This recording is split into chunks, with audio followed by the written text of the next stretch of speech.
Morena, and welcome to a Yarn Live.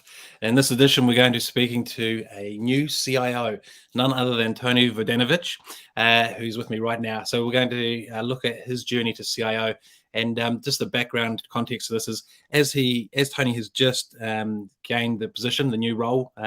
There's a lot of new stuff, so we can't talk about the role because he hasn't been in it, and we won't look at the process of the actual employment to the role because that's just happened.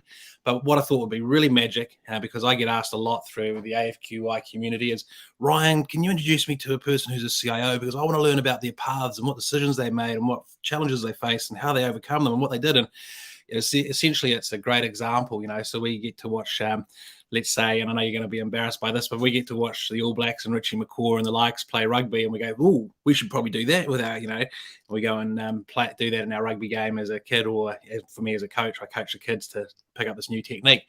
So essentially, this is the first of a series that we want to do across a range of New Zealand CIOs and CDOs.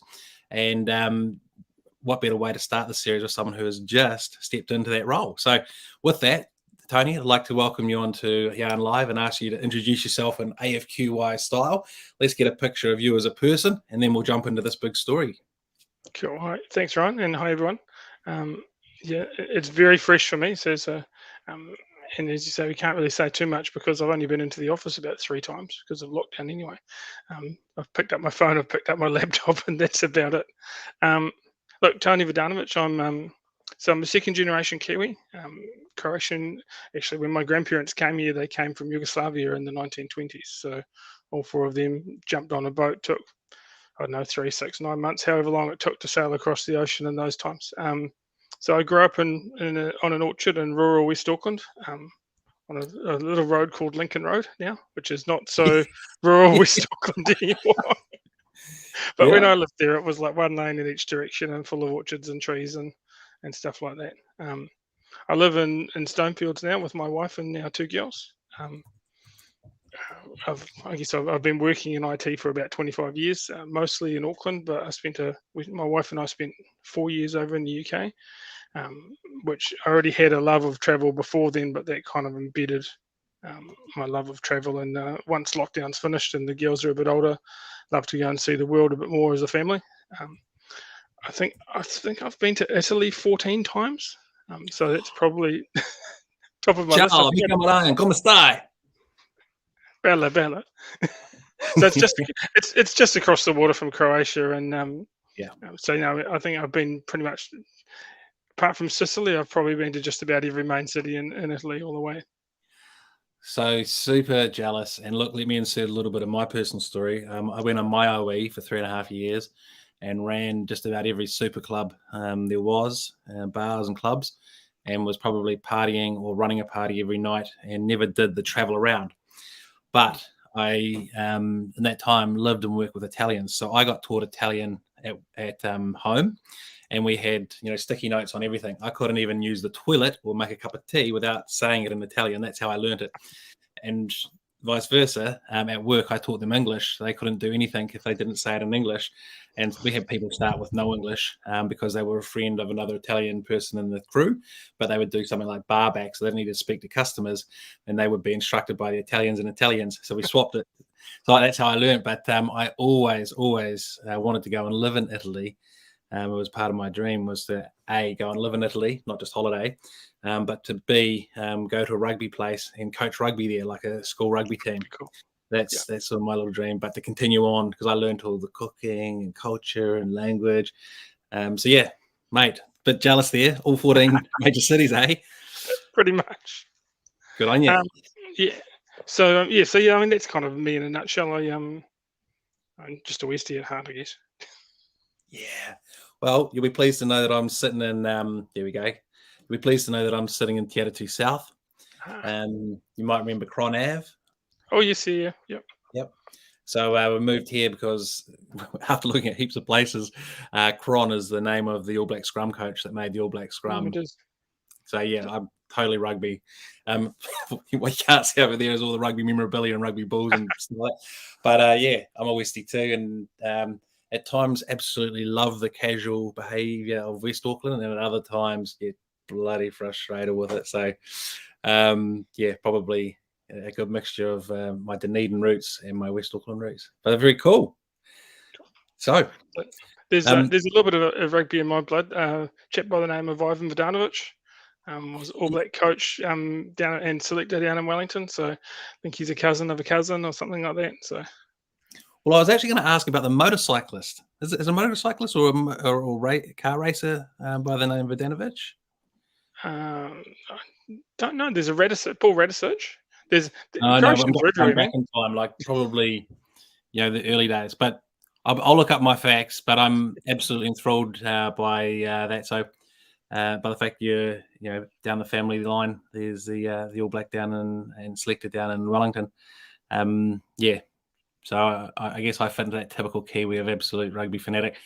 Probably a chip off the old block because my dad has one of the. I'm not allowed to say it as one of the largest private collections, but he's got a pretty good collection of rugby memorabilia, including every program for Otago and the All Blacks, including the 1905 parchment.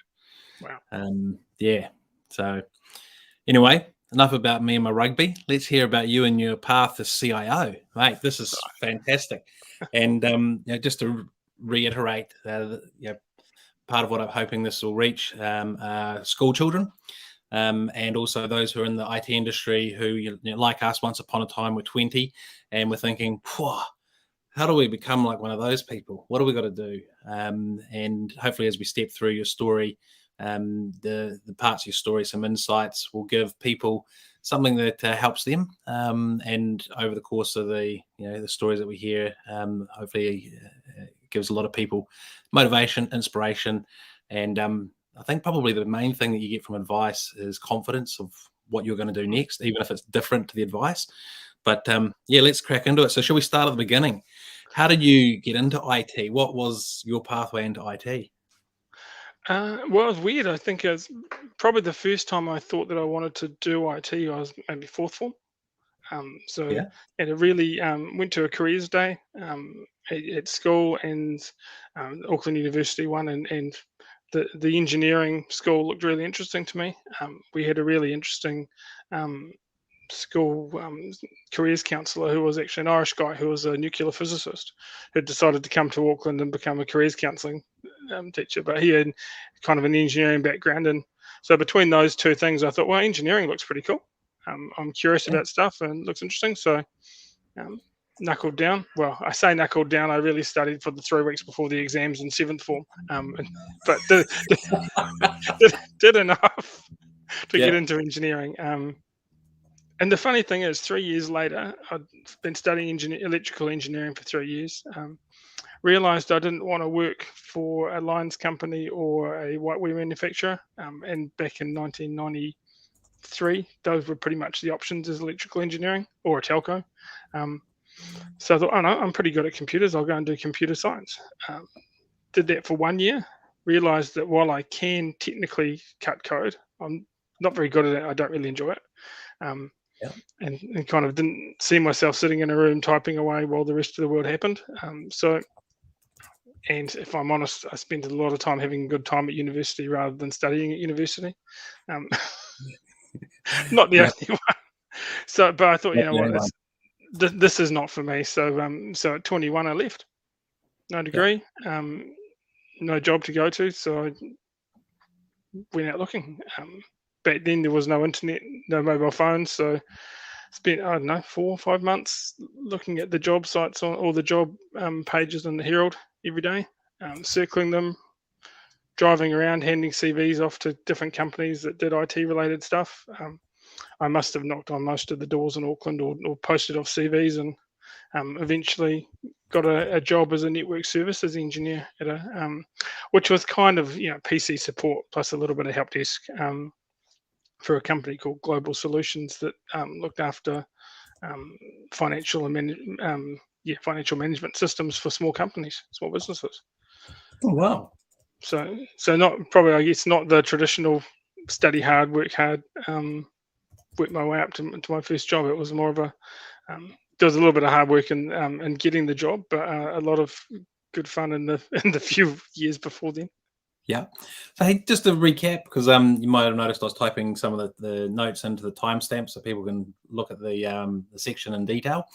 But did you say you originally did study or work as an electrical engineer, then Studied did electrical. Yeah. and then did comp sci or swapped over to comp sci Yeah. and did a year of coding, but realized that wasn't the part of IT that was for you. Took 6 months to find a new job, and that was a network engineer at Yeah. Global Solutions. Yeah. Well, it's there is good study in there, and there's also it's almost like a gap year. Like if you think about it, back when you were that age, there wouldn't have been as many IT jobs, and IT wouldn't have been as big a thing, right? Mm. So I'm 45, and my mum was at uni when I was 2, and so I've been exposed to the field the whole way through. From the Commodore 64 to the 386 upgradable to Dad having to carry the luggable computer home for Mum because she couldn't lift the bloody thing. Yeah. That was the original laptop. So all through that, it's like my memory's like a museum of IT. So I'm just trying to sort of give kids today a bit of an idea of the difference as well. So that when you go around knocking on every door, there wasn't actually that many doors to knock on. Probably, there might have been the big bank installations, but then quite a gap between that and what else. So yeah. So what happened with the first job, and where do you go to after that, and why? So I was fortunate. I had a really cool first manager guy by the name of Wayne Golding, who kind of took me under his wing, saw that I was good at problem solving, and suggested maybe going down that Microsoft and Windows and networking route. So under his guidance, I set about getting an MCSE. So I guess that was When did probably. you do that? Like the question is, Oh, how long has an MCSE existed for? I started studying for my MCSE '96, Okay. probably. Yeah. Yeah. So back in there was Windows NT4 and even a little bit of 351 back then. Because the history is that if we go back to Windows 3.11, we didn't have Windows as we know it today. Windows 3.11, and if I try to give young people some context, I can't even think how many versions that is. This is where we need someone to pop it in the comments later on. But just remember where the Windows 3.11 on the 386 upgradable. Oh, and there was no networking. There wasn't networking back then from memory, or networking just Oh, came in it was still coming in. You had your as in commercial. Banyan Vines and TCP/IP. Everyone was kind of trying to figure out what the best networking protocols were. Yeah, so it was evolving. And so the thing I was going to say about Microsoft is Microsoft originally wasn't here as a company. There was a guy in New Zealand, I think it was Ross Pete, who was the original person who imported Microsoft software and sold it, and eventually sold so much that it got to the point where Microsoft said, "Hey, we better open an office in that country." But who are those people down the bottom of the world down there? So I'm not sure if I got the detail right or wrong, but someone can again correct me. So coming back to Wayne and your MCSE. Yeah, so I mean, he basically Wayne and I were the only two in the company who really took much of a focus on that systems side of things. Everyone else was focused on the finance system applications, which was all green screens. I think towards the end they might have had a GUI, like a really really bad GUI, but I mean, it almost looked like Windows 3.11, but not quite. Yeah. So yeah, I think that was the first time I actually bothered to study properly, probably in my whole life. When it was all of a sudden it was something I was interested in and something that grabbed me. I was able to get down and focus on it. So you mentioned networking, so I picked up a mastering TCP/IP book by a guy called Mark Manasseh. I'm not sure how. So I was about 400-500 pages, and I memorized it. Jeepers. So I read the whole thing, went and did the exam. I think I did the exam in about 40 minutes. And that was kind of my first Microsoft exam.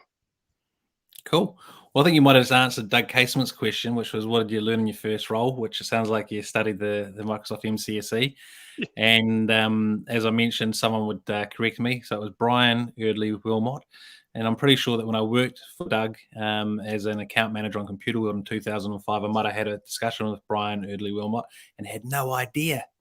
So I got a little bit of history there. But so coming back to, did you say 400 pages and you remembered it all? Pretty much, Yeah. give or take. Enough to pass the exam.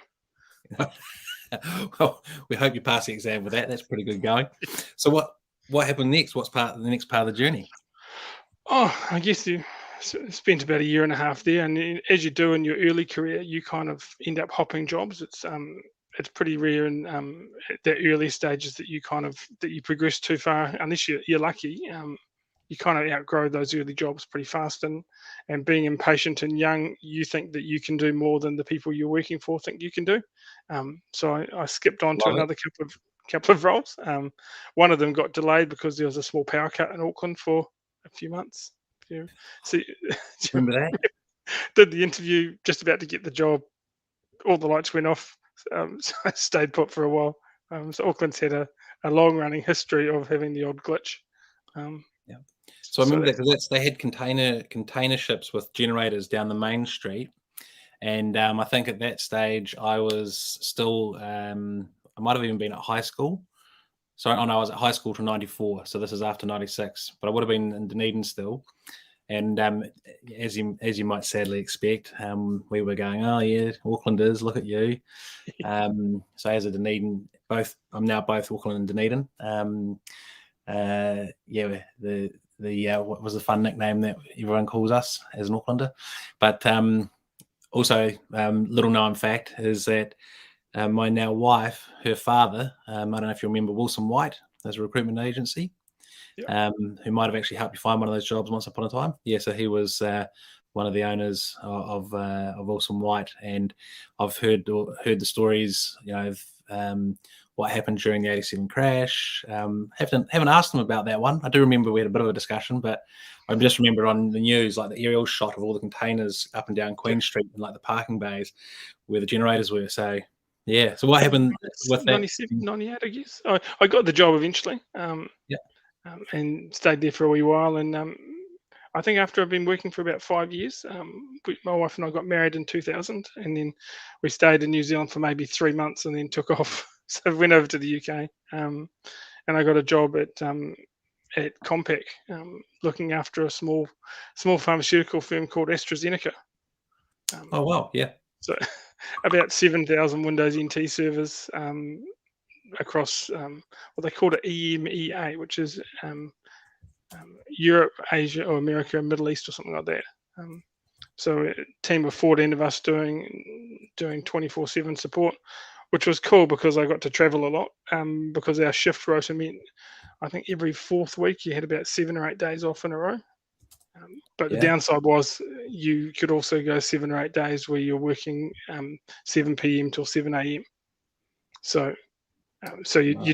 I often went a week and a bit without seeing my wife because I would be getting into the house about half an hour after she'd left it, and vice versa at the other end of the day. So that lasted about 9 months. It was a good first job in the UK. And just like you were talking about, which path do you take? My next path was I actually did a job interview and got shortlisted for a role at Bank of America, which was, for someone who loves to travel, it was going to be perfect because it was going to be 2 weeks in London and then 2 weeks in downtown Manhattan. Ooh, that would So have it been would have been sick. perfect. It would have been awesome, right? So, unfortunately, the recruiting manager's wife went into labour 6 weeks early. So everything went on hold while that was going on.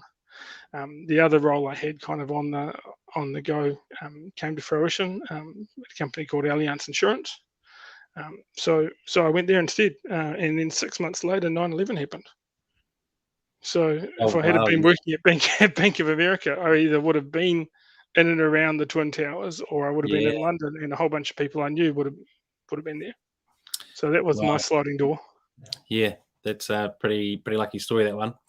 And just a moment of respect to, I think it's a 20-year anniversary that's just been. Yeah, just gone. Um, and sorry, 10-year anniversary. I think No, 20. 20. Yeah. Just looking Respect. at my clock, actually, it's in our calendar, it's 9/11. Obviously, it's not 9/11 because of the way the Americans flipped the The but month it's and the day the night around. of 11th. Yeah. Yeah.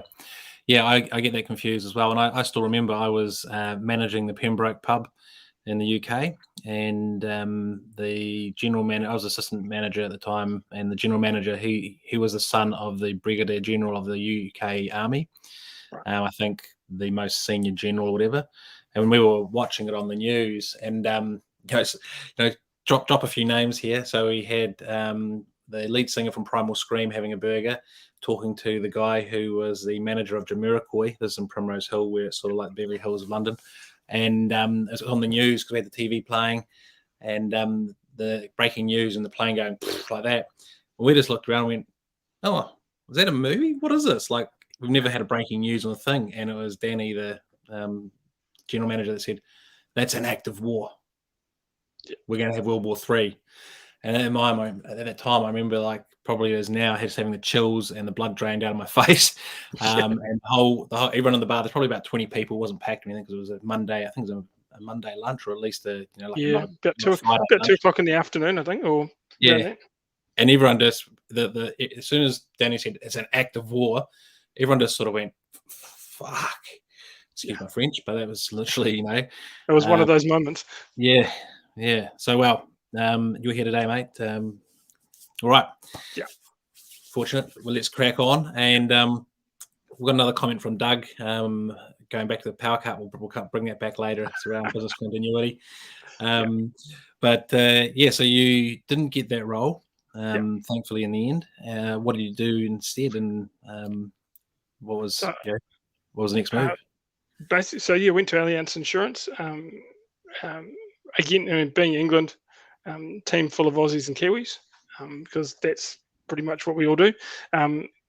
Worked in the Windows team, looked after and kind of picked up the ISP side of what we did. So looked after the web team because I'd had a bit of background in ISP in Auckland, in New Zealand. So one of the things I found in the UK was that they were really keen to pigeonhole you. They didn't really think you could do lots of things. So I applied for a job at a bank where they wanted someone whose job it was to look after IIS, and that was it. So, okay, so you want me to look after the web server, but not even the server, just the application that does the web serving. So that's where Allianz was good. I got to actually get involved in a whole bunch of pretty good projects around Windows 2000 rollouts, managing BCP you mentioned before. So I did ran our BCP and DR recovery process. Did a 24/7 shift in the DR test, and left my laptop on a bus that went all the way to the end of the Uxbridge line. Oh, wow. And got it back. Someone Oh, ended wow. it in at the bus station. Back in the good old days when people Yeah, were honest, eh? it's Shit. incredible. So look, let me pop up Doug's comment now, because you're talking about doing business continuity, and it just says, following the Auckland power cut, Computer World ran a disaster recovery business continuity seminar, and only 14 people bothered to attend after that power cut in Auckland.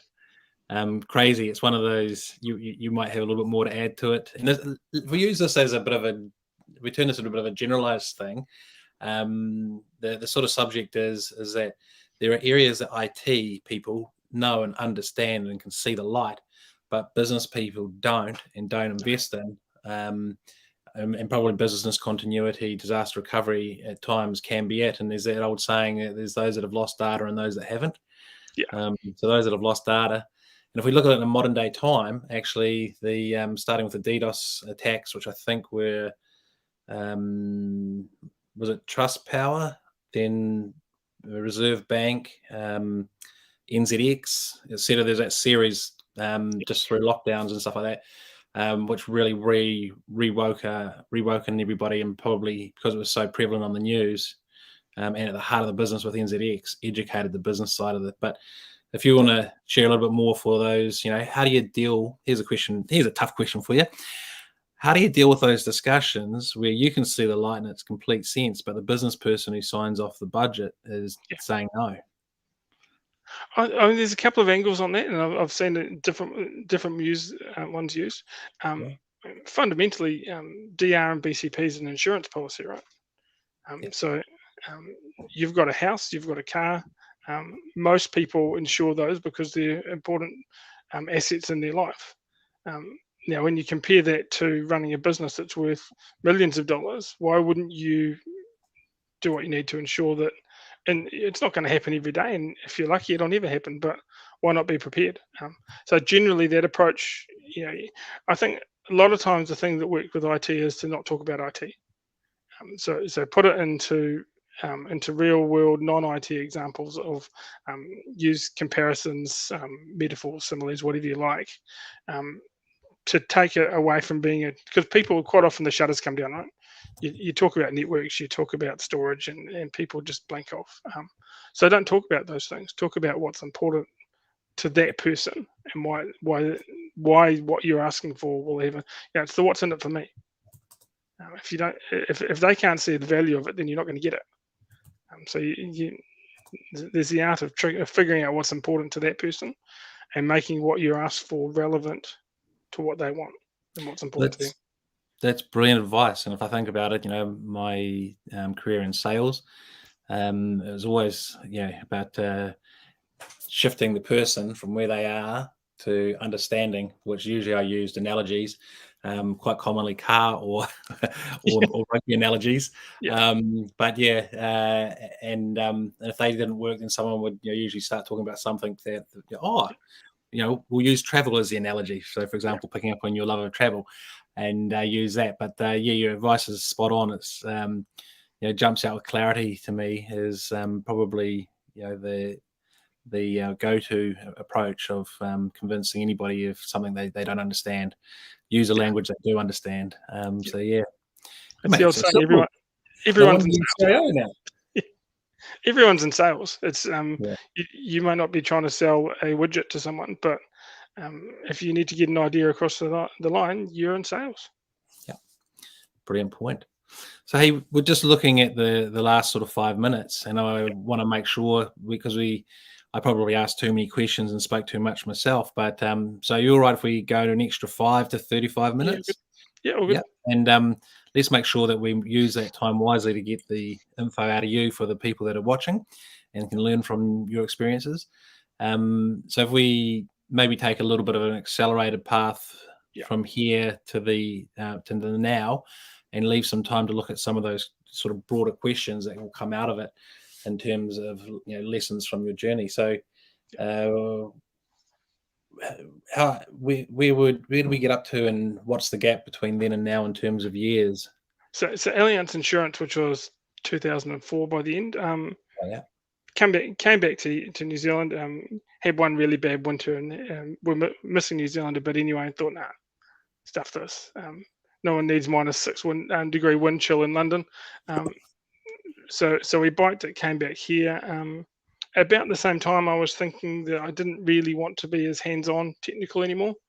Was more interested in the business of IT rather than just IT. And spent a bit of time trying to figure out how I was going to actually make that happen. So I picked up a team lead role or design team lead role at EDS.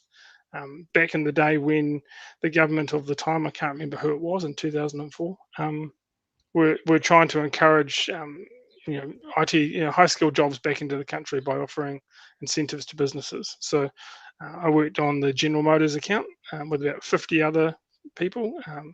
I'd say probably 45 of the 50 of us had been working overseas, and we're probably coming back anyway, but came back to that role. And it was probably the most highly skilled, highly intelligent room of people I've ever worked in.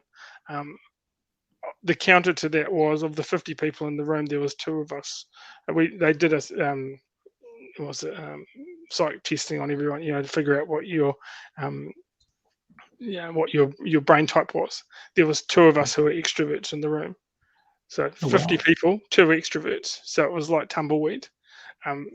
Great bunch of people, but there wasn't people jumping up and running around, having parties, standing around other people's desks and talking it up. But good. Met some really cool people. Did some cool stuff.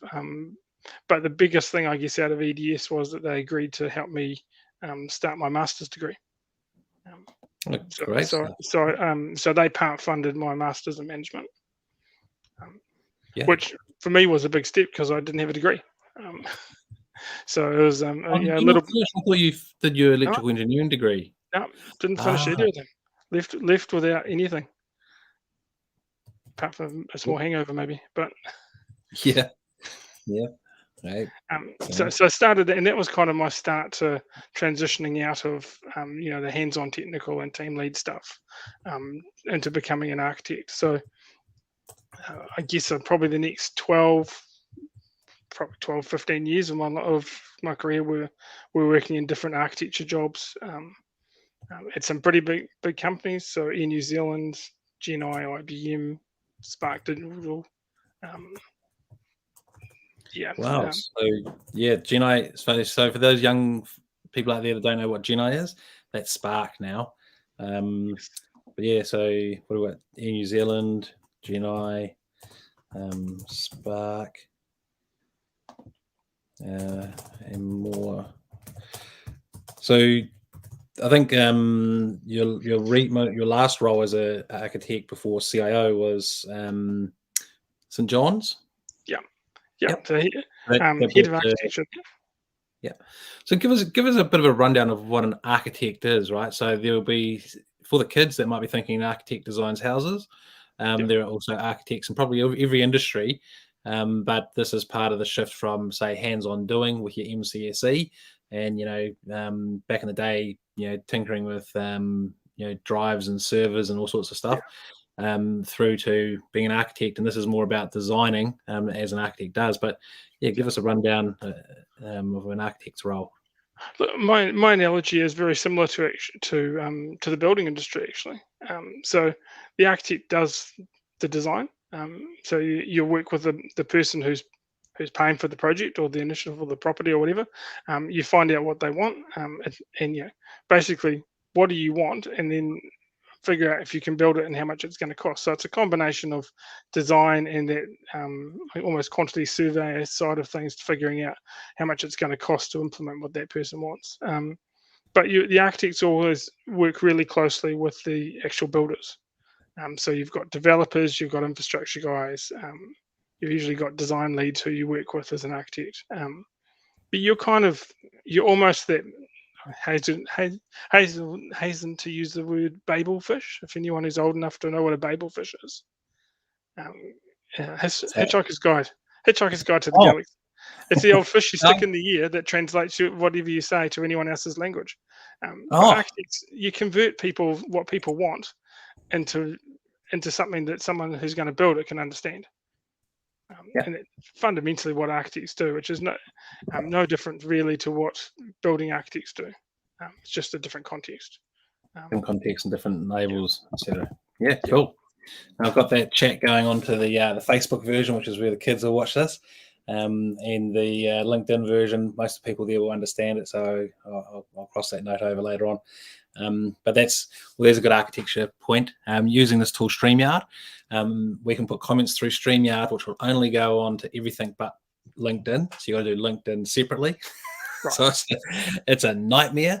They need to re-architect StreamYard, or LinkedIn need to allow StreamYard to include it in so you get them. Talk to But Microsoft. yeah, Vanessa. It's easy.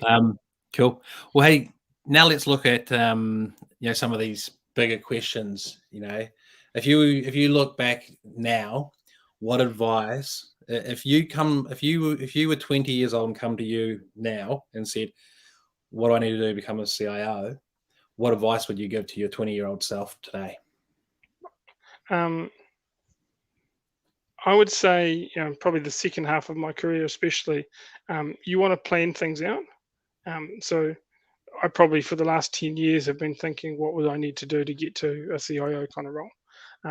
Not every day. It's not like it was an obsession or anything like that. But along the way, you kind of are trying to nudge yourself into positions that help you to get, or situations that help you to get there. So plan it out, but don't be strict about what don't think there's only one way. There's lots of different paths. I mean, I effectively a university dropout, and got my master's in 2008. So there's a pretty long gap between 95 when I left and 2008 when I actually had a piece of paper, which I think is just on the wall behind me now. I But think what I found was, if I put you into solo layout, here it is. there we go. There's it on the wall. Congratulations. Thank you. So what I did find was that when I was studying at university the first time around, it wasn't really for me. Maybe I wasn't disciplined enough. Maybe it just wasn't the thing I was interested in. But once I found the thing I was interested in, most of my qualification stuff I did myself in my own time. So the companies may have paid for some of it. They may have sent me on some training courses, but I think in the time I was doing Microsoft type exams, I think I did 15, 18 different exams and probably studied for them all by myself at home.